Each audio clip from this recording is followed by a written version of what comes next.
Who wants to play podcast games? Podcast games. Is that a BMO reference? As a BMO reference. I had to, man. Yeah. You know, I'm all about BMO, podcast dude. games. I would love to know what other video games we have on the BMO's archive of games that we could play with them. Yeah, BMO's got a handful. I feel like they never really play one game more than once in the show. Really? Yeah, like I don't see any like super repeat games. That's a bummer because I wanted more Conversation Parade. I wanted to see where he was going with that. Well, we're having a conversation parade right here today. Do you think about the stars in the sky? That is an interesting response. We'll just kick it off, dude. He was, before we even do anything, he was my lovely. Give me some sugar, baby. Yep. Yeah. As BMO has to be lovely. I had a gold star lovely in the episode. If we're doing you're still doing gold stars wrong. Yeah, my honorable mention gold star. That's not what gold stars mean. You want the gold star to be like it's just lovely. like if they're repeat lovelies. No. They came back another. Well, then BMO can be a gold star repeat. But we can't have two gold star things, man. If we had we can't have two gold stars. That doesn't make any sense. It's like I was saying gold stars like SpongeBob, how he has a whole bunch of gold stars. I'll refer to them as runner-ups. How about that? Runner-ups. Okay. Runner-up lovely is loser lovelies. Imagination Band Man. Imagination Band and Finn's head or whatever. Yeah, right? when he has the little like jester playing like the lyre and like I love that. Shaking his bums. I mean, I think I probably have an imagination band in my head too. It's all the time. Do you have one? I don't know. Imagination. What genre band. would it be? Give us. It would be. A genre. At pop punk, they'd be like, "Yeah, Ned, turn left at the light." So they're your like internal Siri, always giving you instructions on where to go and stuff like that. Yeah, that's pretty great. Blink 182 is my internal Alexa voice. Where are you? We lost connection. We're at the sandwich shop. You're at the sandwich. Get the deli. Don't get the same ham. That is my internal imagination band, man. I love how like that era had such an obvious like this is how you sound if you're in a pop punk band. Yeah. Like, you know, and even I was watching a video the other day and they were doing the same thing with like 90s grunge bands. And of course, everyone's like 90s grunge band impression is just Eddie Vedder. Like everyone just does a bad Eddie Vedder when they're like doing grunge bands. And only singing in vowels. Yeah. Do you have... Yeah.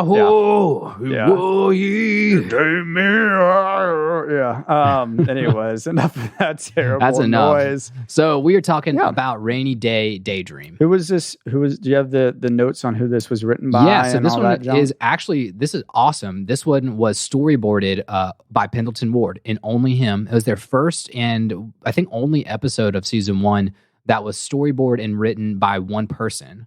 And fun fact that this was Pendleton Ward's favorite episode of season 1. Was it really? Yeah, even over Dungeon, which really does surprise me. There's so many good ones. The Enchiridion episode, Dungeon, this episode, the next episode. I already watched it. It's pretty dang good too. I mean, I'm surprised. Yeah, it's starting to feel like the show itself is flowing by this point. Because I know you were kind of upset or tweaking out a little bit. Tweaking out? Yeah. I was twerking out. Tweaking. I was twerking. My mind was twerking, and I stand by what I said. I still don't feel like there's a lot of consistency, but it does have a flow. Yeah, it flows. This is like an OG Finn and Jake in the Treehouse episode, kind of doing their own like brother adventure, and it was fun. It was super fun. You know, we aren't getting new characters. We're not getting stuff where you're like, is this canon? Is this not canon?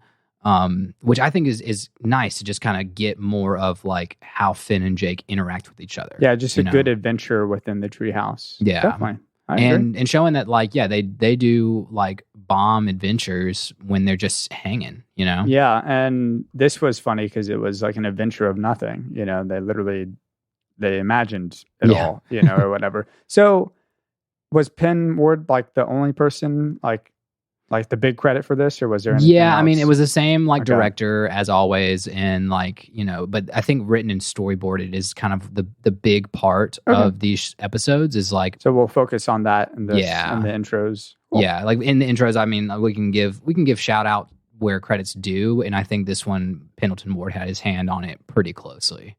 It felt like it too, Yeah. you know. Do you have this is just kind of random, but I saw this in my notes and I love it. Do you have a burn moment? And by that I mean like Kelso from that 70s show where he's like, a burn. I think that's we could put that in there as just like my new segment of like, man, that was a burn. No. It was definitely for me the cute girls won't bother Finn. When Jake just like kind of slid that under, he's like, "Oh, don't worry about it. Like you're good. Like they won't bother you." Because he had them all in his like imaginary hot tub in the corner. And he was like, "Oh yeah, there's this up there, there's that up there, and there's some cute girls." He's like, "But don't worry about those; they won't bother you." And I just thought it was like so sly. I had a note on that too when he's like walking around that final room looking for the switch to turn off Jake's imagination. It definitely looks like he almost like gropes some buns. And I was like very concerned. I was Jake? like, oh, no, Finn. When he's like, I can't see anything. He's like, oh no, it's over to your right. It's over to your left. And Finn, like, I'm like, dude, if he's wandering through a room of invisible, sexy women, then that's kind of like, oh, he's like getting his hands everywhere. That's not good. I think we found our butt guy. I think it might be Penn.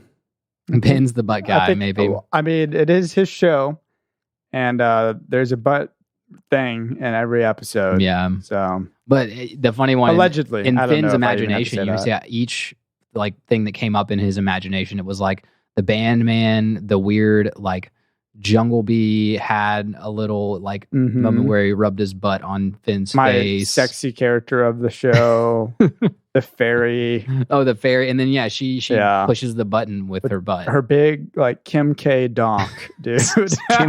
Kim K donks. Sorry, y'all. Oh man, I don't know. I thought that was funny. It was it was a hip thing. It wasn't like shit. Anyways. I thought you were going to start off this episode though by wanting to talk about the knife storm. The knife storm was awesome. Yeah, I have some interesting ideas about it. Do you want me to dive? Yeah, I wanted to hear you because I thought it was kind of cool and beautiful, and like no wonder Finn and Jake have weapons like at the ready if it's raining knives across. You know. So let's just go into my theoretically speaking. Do you think that the knives were actually falling?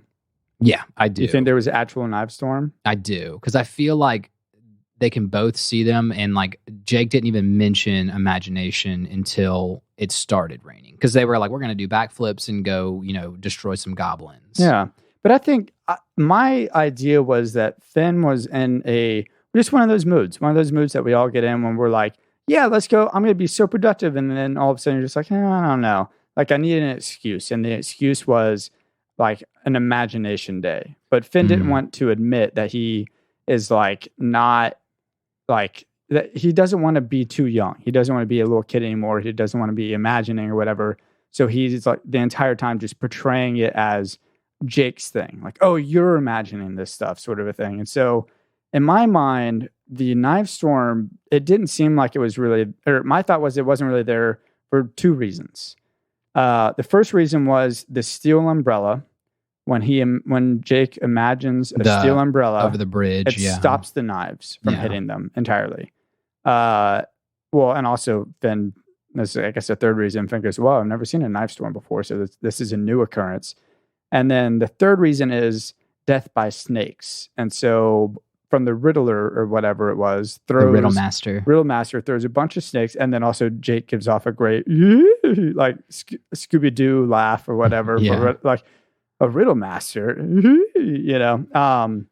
But so death by snakes, they get these snake like physically or visible snake bites on their face, and when the lever is flipped, the snake bites go away, and so do the knives. And so in my mind, it was all already, like he was already playing pretend. He just didn't want to admit that he was. Okay. That makes sense. My theoretically speaking. But from a non-theoretically speaking stance, just like watching the show and enjoying the show, what I got was an odd separation of imagination and reality. And feel free to chime in because I feel like this is a long Russell segment right here. But yeah, so there's a separation between imagination and reality. Jake and Finn are swept up in their own world and the power of suggestion. Meanwhile, they're experiencing the impossible illogical truth of a knife storm. And so while they're doing this, the knives are coming down. They're constantly flirting with this like life or death situation. But what they're afraid of is what has no actual power over them. It's the imagination, like the lava. So they're terrified of this lava. But meanwhile, and again, this does not like affect my theoretically speaking, but meanwhile, what could really hurt them, if not kill them, are these knives that are falling from the sky. Yeah. But they're treating that like, whatever, it's rain. But the lava on the floor is like, could kill you or whatever. So, I think it says a few things. I think we shouldn't fear what we can't control.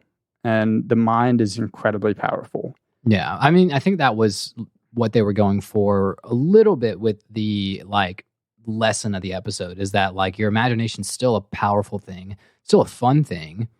And maybe that's kind of like, and it gives you personality. And I think more than anything, I think that not just like your imagination's powerful and it's displayed physically with like beating up monsters and stepping on lava, but in the same way, when Finn shuts off Jake's imagination box, he goes into like total shutdown mode and becomes like normal man, like, hi, how are you? From SpongeBob, you know? And I think that moment, I think it was Jake. Obviously, I mean, obviously it was all imagination. Yeah. So I think at the beginning of the episode, when Jake is kind of going off on Finn and being like, no, man, like imagination's great. And Finn's like, no, I want to live in reality. I'm all about the reality, man. That Jake was faking the being boring when his imagination shut off to like prove a point to Finn, to be like, if you don't have imagination, like you're just a freaking boring person. So he's taking the SpongeBob route in your mind. Yeah. But just to finish my thought, because I actually have a lot of thoughts on what you're saying as well. Yeah. We'll get into that more for sure. Yeah. So I was thinking like the power of the brain or whatever, the fear of what can actually hurt you. Like when you're driving a car every day and you're fine with it. Like a lot of us are fine with just being out and driving. It's super dangerous. It's super dangerous. Yeah. However, I get freaked out, not freaked out, I get really nervous about takeoffs on airplanes. And that's like statistically safer. Way safer statistically speaking. It's just wild. Like my mind has conditioned me to one thing is natural and normal for us to be doing, which like there's also part of me that's like, man, like we weren't meant to go faster than 28 miles an hour. Like humans aren't meant to do that. I don't know. But then also in the show, Finn and Jake are using real world items such as the missiles and try and get the gauntlets or whatever, the cosmic gauntlets, to deal with problems that are all in their head, which is probably not a metaphor for, but I took it as a metaphor for seeking solace in real world things to deal with problems that could be handled in a more better way. A missile. Because like drinking, or whatever. Well, I think Finn would have been able to do that if Finn was attempting to use his own imagination. Yeah, like he was going off of Jake and being like, "Where's the monster? I can't see him." I'm going to use these physical things, and that was still Finn, like kind of going off of your point, grasping at reality to fight the imaginary things, but. If Finn had turned his imagination on earlier, he's like, I could have just imagined a big old sword. I could just, imagine a missile that can blow up the Riddle Master or something like that, So, I mean, I think that's not grasping at straws. I think it is a stretch that it's kind of like, but it's kind of like, you can pull a. This is me reading lesson. Deep into what I thought this episode, just a really fun adventure could have more meaning to it. And also from my point of view of Finn not wanting to be this kid who plays pretend or whatever, it definitely has that Squidward and the imagination episode. I was going to talk about that. Dude, to be like, go for it. I'll chime in a minute if you got something you want to say. That Squidward was just kind of the one that was like grasping at reality and was like realizing that just imagination was more fun in general. And at the end, he's having the super fun truck ride, and it's like it's the same thing that Finn does. It's that same journey Finn takes in this. But I was thinking it was like when it shouldn't mean not like growing up shouldn't mean not having fun.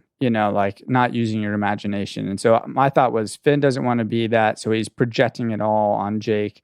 And as we age or whatever, or especially at Finn's age, I feel like we all wanted to be treated as adults. Yeah, or getting into that zone where you're starting to realize that that is a thing that you seek in life, is to be kind of respected in a room full of adults. And at a certain point, life starts to lose some of that magic that it had earlier on. And I'm hoping this isn't Finn, his first dealing with, I'm too cool for whatever, sort of a thing. But we see that he's not, we see that he still wants to be creative. He still wants to be wants to go out and have fun. And so he's allowing his best bud, Jake, to get into his head and be like, oh, come on, dude, it's definitely lava. Yeah. And the entire time he's relying on Jake to pull him through this adventure because he doesn't want to admit that he's playing pretend. Yeah. And I think that's a good point. I think that's way more what the episode was trying to say, is about growing up and keeping your youth about you, and that imagination's part of that. And then there's a lot of future episodes in the show that are going to be phenomenal for this same talking point for us. A good example for my listeners out there, for fans, that episode with Kim Kil-won, who is Jake's son. Basically, Jake has a son? No, not at all. What?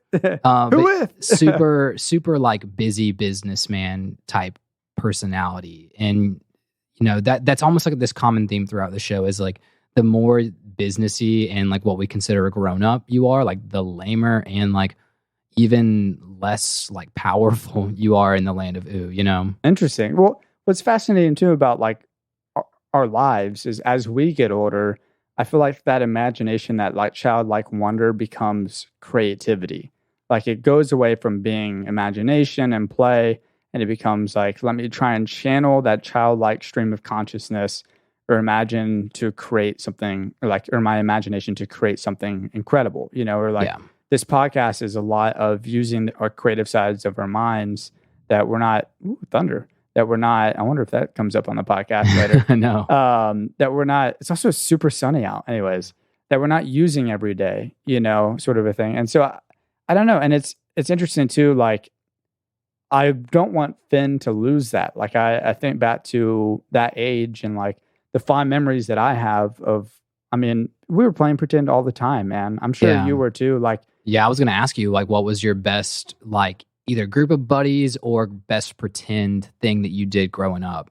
Actually, I wrote down that fond memory. A lot of what I loved, outside of playing baseball in the cul-de-sac, or sports in the cul-de-sac, was a big one for me. But exploring the woods, we had a creek behind my two best friends who lived next door to each other, behind their house. So it was Berkshire and Berkshire Manor, and we would run across the creek, and we'd explore the creek that separated the two neighborhoods. And we were pretty big on RuneScape at the time. And so, of course, we created fake swords out of scrap metals and woods, and or just whatever wood we could find. We would carve it as much as we could.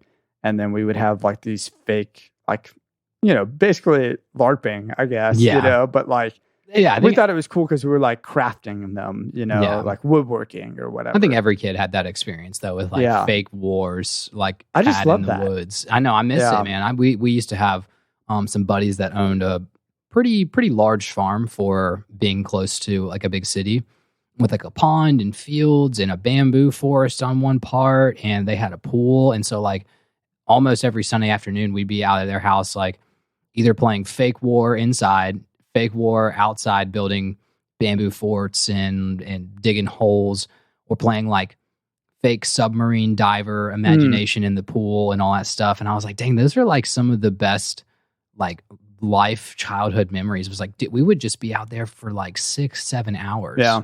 And I was like, it's hard to think about, because I do think that we're both creative. I don't think we've lost a lot of the childlike wonder and imagination and creativity, but it's hard to think at what point do we, I guess you would call it super associating with reality, and saying that you saw two guys, and we see LARPers, and that's they're playing imagination. Well, to some degree. not trying to hurt no, the feelings of no, any and we're saying LARPing that's a good thing. I fans. think that's like a healthy Playing muscle pretend to over flex. there. But people judge people like that when they're of a certain age, but we don't judge children. And it's kind of like, at what point did society say you have to live in reality? You know? It's that like 18, you're an adult now or whatever. And that's like a very loose, like, I don't think that's actually when that happens, you know? I mean, it's interesting too. Like, I almost wonder if it's once imagination starts being measured, I wonder if that's the switch to creativity. Man, this is like the wrong episode. It wasn't, I guess it was Raining Knives. Yeah, maybe it's Raining the right Knives in this episode. It's a good day for a thunderstorm. I can't really control that. Hey, this is canon. Bad henchman. I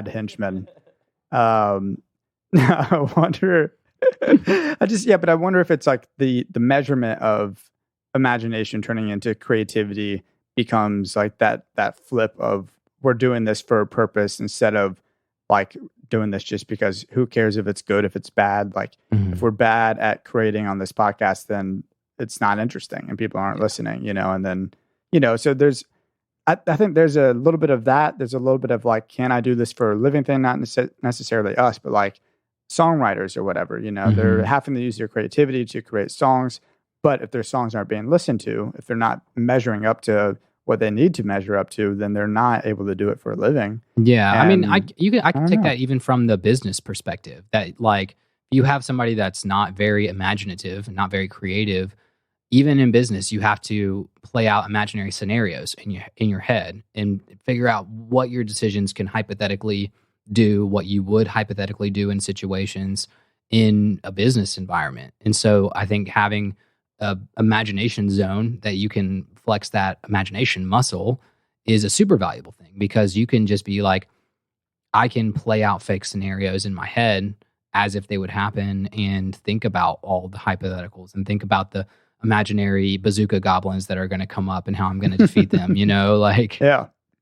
Man, it makes me want to be a freaking video game designer. It was always like a weird dream, you know, because you could take that imagination and that world you created as a kid and you can just put it on paper. Yeah, make it a reality. I think there is somewhat of a beauty in like watching like when kids play like that, and you're like, they're not doing this to sell a video game. They're not doing it to show off to anybody. They're just like living in the moment truly. And I think that's why I love this episode so much, is that just Finn and Jake are just like dedicated to this adventure that's just going on in their treehouse. You know, it's a weird reference. This might be our first Tim McGraw reference on this podcast.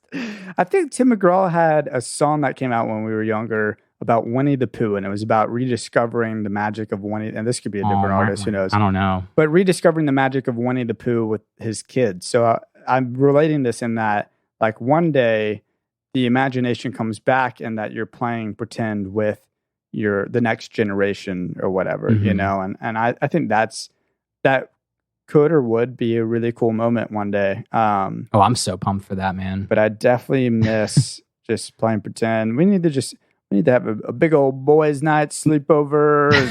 Big old imagination night. That's not lame at all. Nah, man. Get back to the slug's life. Lame is a social construct. Exactly. Oh, man. Exactly. All right.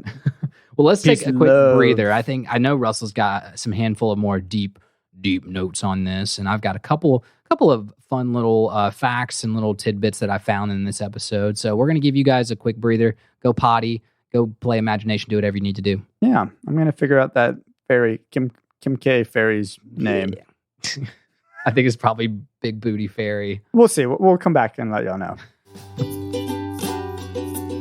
Do you struggle with family functions? Need a little bit of encouragement to talk to that cutie at the bar? Or even don't enjoy the things you used to love? Try using your imagination. Your imagination is a brand new product from yourself, created by you, for you. With imagination, your family is now a bunch of people you don't know and aren't embarrassed by. That cutie is now wearing a wizard's hat and assless chaps, and the mundane board game that you played 1,000 times has a cool new spin to it. So act whenever. You will always have your imagination, and remember, being cool is lame and being lame is fun. Welcome back, everybody. Oh, yeah. Russell's got a big old 24-ouncer Twisted Tea in here. And that stands for Twisted Tea. Sorry, I wasn't about to go through all the At least I letters. didn't say you cracked open a can of TT. That's bad podcasting. That's bad podcasting. What's up, y'all? I tried to look up the name, and I couldn't find it. I'm sure there's someone out there who knows the name of that fairy. I don't know it. Okay. It's all good. I'm not worried about it. Maybe, you might have to dig around Adventure Time fandom. It could just be fairy number 20. I'm not worried about it. Well, I wanted to ask you, because I think a couple of podcasts ago when we kind of had the first, remember we talked about the first time we'd ever seen the inside of the treehouse, and you weren't digging it very much. Oh, I'm digging it now. You're digging it now? Why? Yeah. Right above their sofa is a portrait of the woman of a very nude, appropriately torn, a very nude woman. Yeah. I don't know if I'm digging that, honestly, but I thought that was funny. I noticed that because I'm like, I need to look at the background more because I'm so focused. First time watching these episodes. Premise of this podcast, by the way, we didn't even mention that, but who cares? I've never seen the show before, so I'm constantly just looking at the foreground, looking at what's happening with our characters and whatnot, and I'm missing the snail every episode because I'm not living in the world as much as I probably should be. But I saw that, and I was just like, Finn, you naughty boy. Naughty boy. Naughty boy. It's torn just so you can't see anything, and it's like maybe that was on purpose. Maybe that was Jake sheltering Finn as a younger boy living in the treehouse. Yeah. They put it up there though. It's up there. I think if I know preteen and teen boys at all, having been one, I imagine Jake being his bro was probably like, yeah, dude, dope poster, I don't know. Well, Jake's into rainicorns, so yeah, Jake's also into imaginary women that he wants to have I want to have your baby. I want to have your baby. So Jake's morals, relationship morals are all over the place. Yeah, it's a bad dog. He's a bad. At the end of the episode, he's a good dog. Yeah, I know. Bad dog living in a movie. I feel like I'm just going to do living in a movie. Bring that one back. But I love the fact too that I think we see that exterior of the treehouse so much, and we hardly ever. I love that the bridge that's on the outside goes over into this little what actually looks like a treehouse. Yeah. And did you notice there was and crap a box of chocolates and 2 empty juice boxes with Wildberry Princess on them? I don't. Do we know Wildberry Princess? We haven't. We've seen her, I think, at the gathering of the rulers of Ooh a couple episodes in the Duke of Nuts episode. Yeah. But we don't know who Wildberry Princess is yet. But it's cool, drinking, which I assume would be her juice. Would be No, I was going to say the equivalent to wine. If you're looking at chocolates and juice boxes. And then there was a picture of Lady Rainicorn on the wall. And I was like, this is Jake and Lady's getaway spot from when Finn's inside and they go over to this little love nook on the exterior of the treehouse. And I was like, oh night. Shoot, I've never picked up on that's so classic when you have roommates and you have this is the spot where y'all go date, watch a movie or whatever. And isn't the main living room. I feel like every house I've ever always lived in. Or maybe sometimes it is the main living room, and it's oh, so-and-so's on a date night, just go to your room. Let them do their thing. Yeah, but Jake doesn't even have a room because they share a room, and Jake just sleeps in the little drawer. That's such a big tree house, though. Does he really sleep in the drawer? Yeah, he just pulls out the drawer and has a little pillow and blanket in the drawer. Okay, that's cute. Which is, it's a cute little human and dog thing. But well, did you ever sneak away and have some wine in a tree house when you were a little kid? Juice boxes and chocolates? No, I was never that bad to drink juice boxes with a girl. No. Though hanging out on the trampoline in the backyard, that was such a vibe. But I didn't have a tree house. I did, but did you? I didn't use my tree house. I had a playground. I had a treehouse that we built when I was young, an actual treehouse, an actual. Now we did have it on stilts. My dad and granddad are big into carpentry and stuff like that. So we built, and it was, I would say the floor of it had to at least been 8 feet off the ground, and then kind of where it sloped in the back, it was probably a 10-foot drop. Whoa. And it was it was probably a 10 by 10 single room with a tree kind of on the side. Yeah. And I mean, yeah, I played in that a lot, and they had a little deck on the front, and you could like throw things off the deck, and had a little fireman's pole we built into it. So, man, that's so cool. So, was it like what's the baseball movie? Of course, I'm The drawing a blank. Sandlot. Sandlot, was it like a Sandlot? Yeah, it was like a Sandlot one that wasn't quite as Man, high. I'm I super would say. jealous. I'm super jealous of that. That's sick. Yeah, so it was. I'm all about tree houses. It was really cool. I think the only thing that was not great was it was just we lived in Georgia, so it was always like 20 degrees hotter in the treehouse in the summertime. Probably not the best idea to just be hanging out inside that wooden box. No, Yeah. just a plywood box. Well, if it was SpongeBob, we'd be in a cardboard box is what we would be talking about. Yeah. Just posting up. I mean, I love that episode when they just toss the giant screen TV out to play in the box. Scorby's just like, y'all aren't going to use that? No, Imagination is better than TV, man. I guess so. Man, did you notice how awesome, like talking about their house, their house is incredible. There's crap everywhere. The fact that they have 2 cosmic gauntlets and one's bigger than the other is pretty cool. There's no way they could carry that thing though. But Finn is amazing at bouldering. Like his skills, and he climbs up the side of the walls. Like Spider-Man. Like he is so good at bouldering. I don't know why that stuck out to me, but I just thought that was so cool. Yeah, for drawing him really lanky, they do show Finn's strength. Like the fact that he's fighting these monsters, he's able to choke out a grass ogre in the last episode.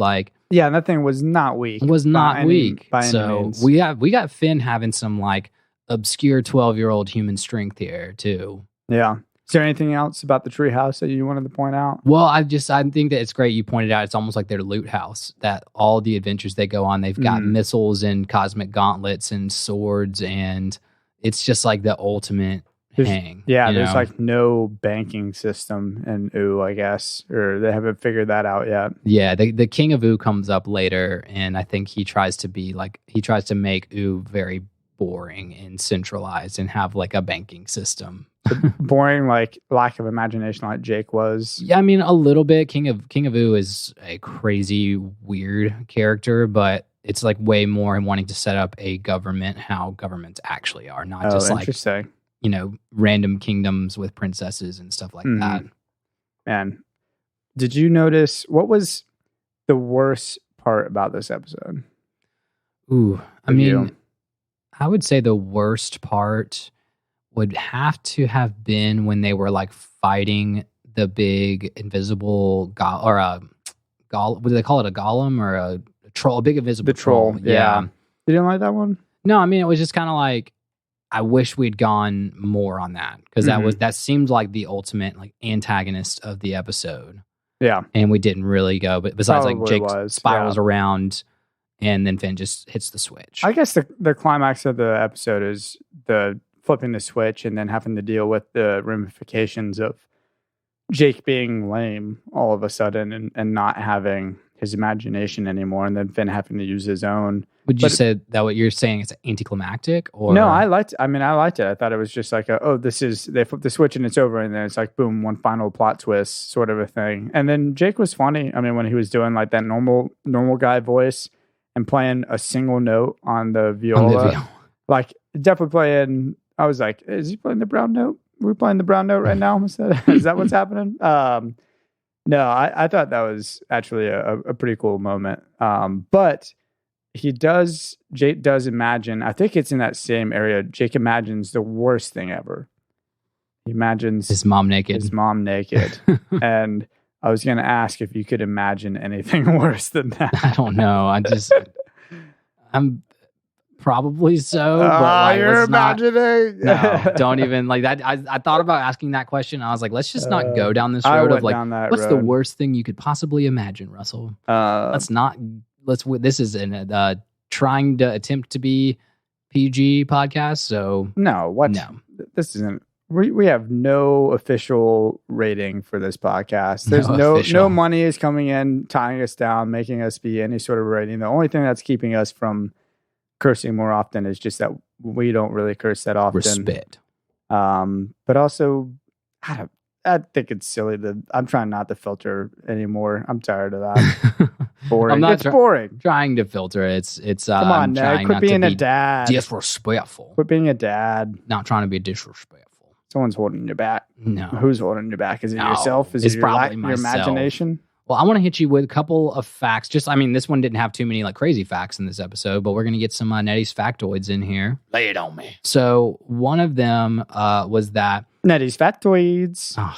Hit me with the second, third soundbite of Nettie's factoids. Although Finn was going to say he was going to go slay a horde of goblins, we do realize later that there's like a goblin kingdom, and in the episode called The Silent King. And the goblins are actually friendly, except for like one of them. His name's Zergiok, but he's evil. So I was like, that's kind of weird. This Finn wants to go slay a horde of goblins that are good guys. Also, if you didn't catch it, but the Riddle Master was a nod to a Sphinx. That a Sphinx asks you riddles, and it can basically kill anyone that answers the riddle incorrectly. Oh, interesting. Yeah, so that was like a nod to that. So like the Monty Python guy, is that what that is? Yeah, well, that was kind of, I'm sure there's like the trolls of the bridges and stuff like that, but I think it was like a creature that can kill you if you can't answer the riddle correctly. It's directly a Sphinx, and then like the whatever bridge goblins are like, you can't cross the bridge unless you answer my riddle. It's not, I'm going to kill you. Oh, gotcha. Yeah. Well, in that in Monty Python, he throws him off. Definitely does throw him off. The ledge. Yeah. So maybe that was a nod to a Sphinx too. But that's really all my facts. The other one was that Wildberry Princess was on the juice boxes. Yeah, which we touched. Yeah, we touched on that too. So not a lot of facts on this episode. It does sound like they, I think they just like let Penn Ward run with his own imagination on this episode, and didn't have to throw in 700 cultural references. Yeah, I just thought it was a fun, different adventure, an adventure without even having to go anywhere. It's fun to see.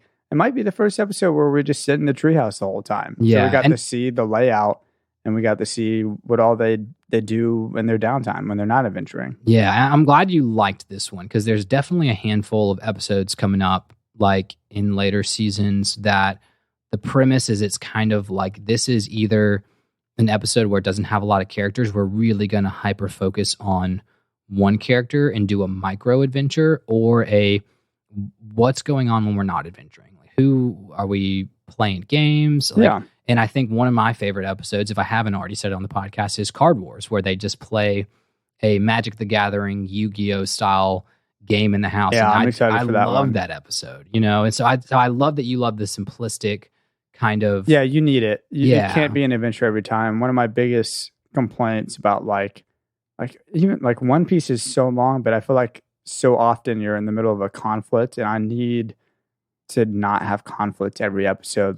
My issue with this second season of Outer Banks, I'm only like 4 episodes in, but it's just action immediately, and you're not living in Outer Banks anymore. That was what was so great about the first season to me, was you lived in this world. And that's what is the Halloween time one on Netflix, Stranger Things. Oh yeah. Stranger Things does so well is that you live in that cool 80s world for the first 2 episodes of the season. Yeah, and where it's not necessarily, it's character development. And I think that's really important in a show, is to, that characters don't always have to be developed through conflict. They can be developed through what's happening in your day to day. And who are you when the world rains knives on you and you can't go do anything? Some of the best stories, I love when they can take a tale, a great example is Wolverine's solo movie, Old Man Wolverine. What was that? It's Logan. Logan. Yeah. Because it was, the world is not ending. Every movie has to be the highest stakes ever. Movies that don't have the biggest stakes, that don't, Big Lebowski, which I just watched for the first time, that don't have the highest stakes in the world, but you can still create an incredibly compelling, emotional movie. There's just something really cool about that. So I don't need to have the biggest stakes in the world every single episode or whatever, Yeah. Eventually it'd be nice if Adventure Time got there, and I'm sure it will. But it wraps up pretty much with incredibly high stakes. Yeah, we don't need Gurren Lagann throwing galaxies at each other level of wrapping up. But man, do you have any beef? Man, I would just say maybe my beef is with who you considered maybe not most punchable of the episode, but the little bug man. Like, get your butt off my face. Get your butt off my face, and like, that crumpet or whatever, that cracker that he has in his mouth. Yeah, like I was like, okay, yeah, that's just creepy. I'd punch that guy pretty hard. I wish they would have given Conversation Parade a chance. Unironically, I want to see where BMO was going with that. Was that all it was? It was just like, let me pose a question. And I will respond. But y'all respond. I like that you bring that up because, like, if you think about it, that is kind of like what the robots like programmed. If a robot's programmed to have a conversation with you, it's technically running algorithms in its head in the way it's programmed. And BMO is a specific video game console. Yeah. So not the only way. Obviously, BMO is sentient to a degree, but it's like, yeah, robot conversation is like, we played a game. Thank you for answering. That is a good answer. But things like power down or batteries. Batteries low. I was so mad. I was like, plug him in. Like, save him. Save him. Does he die? What happens? And I love when BMO pops out the joystick too. He's like, we're going to play a game and it's just a talking game. They were down for it though. They're like, yeah, BMO, let's do it. You know? Yeah. BMO's crazy, man. I'm going to do a not bad spoiler drop. But one thing that's just going to make you appreciate BMO is that there's a great episode that BMO goes on a solo adventure, and BMO's batteries are about to die at the end of the night, and he just like, I think he like lays. Oh no, it just pops his batteries out and like just falls on the ground. And then there's another one where BMO is a low battery and like lays 2 batteries on the ground, pops them out, and then falls backwards onto the batteries to get him back to power. That's awesome. Just good fun BMO facts that are just gonna get you amped for more BMO time. Do you have a lesson for me? We kind of touched on my lesson, but to wrap it all up more intricately, you got to have an imagination to not suck. That's lesson number 1. Lesson 2: bazooka goblins are super easy to persuade. Ooh. You know, he was just like, don't you fire that bazooka at me. Bazooka like, goblins. Okay, I won't. It's like easiest persuadable character. That was so great. Don't you like, what's fire going to happen? Bazooka at me. And then on the serious note, imagination's awesome. It's a shame that when we grow up, it tends to not be a muscle we flex as much, and it really seems to get like entrenched. We get entrenched in reality, which is not necessarily a good thing. It's a good thing if you don't only live in imagination land, but we lose the capacity for our healthy imagination, which is spurs on great music, and great art, and great movies, and great freaking podcasts, you know? So that's why I was like, it's just, imagination is a good thing. Flex the muscle. If you've got kids, and they're annoying the crap out of you, and you're watching the show, which is weird to not be watching the show with your kids when they're off playing Imagination Zone, but go play with them. Go play with them. Yeah. I think you just, I don't care if you're introverted or extroverted, but there has got to be this weird wind of inspiration and like just good feels when you finish up, not just because you played with your kids, but you're like, I just escaped reality for a little while, you know? Well, on that note, let me get to my lesson. Yeah, hit me. Ned, don't be a turbo nerd. Don't be a turbo nerd. And get imagining. And that goes out for everybody, especially everyone in control of this podcast at the moment. I just want to say one final thing before I wrap up. The floor is lava, Ned. The floor is lava. Get off the floor, Michael. I'm off the chair. Are you okay? Are you good, Michael? Michael, you good? Michael's dead. Michael's dead. Okay, anyways, we got to end this. The floor is lava. I don't know how we're going to escape this, but thank you so much for coming this week and review it. If we're still alive, like, it'll help us in the future probably. It'll be like a life raft in the future, I'm sure. You can find us on Instagram at neverendingadventurepodcast. You can find us on TikTok at neverendingadventurecast, and Twitter. So I'm so nervous and I'm shaking a little bit. Twitter at NEA_podcast. Don't go there unless you're #NotNed. And the email is neatravelerslog@gmail.com. Send us everything and anything. And we want to have a traveler section on this podcast, so get to it. We want to have your babies.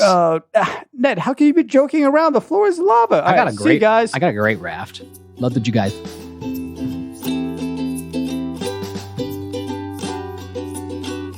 Don't listen to a word these boys just said. Oh, don't you do it. I know that they said they love you and wish you the greatest of adventures, but don't believe them for a second. I'm sure the podcast was hosted by Ned Pruitt and Russell Tyndall. It was probably even engineered by Michael Hitchcock, but just don't take my advice. Don't listen to them. You know, it's just bollocks.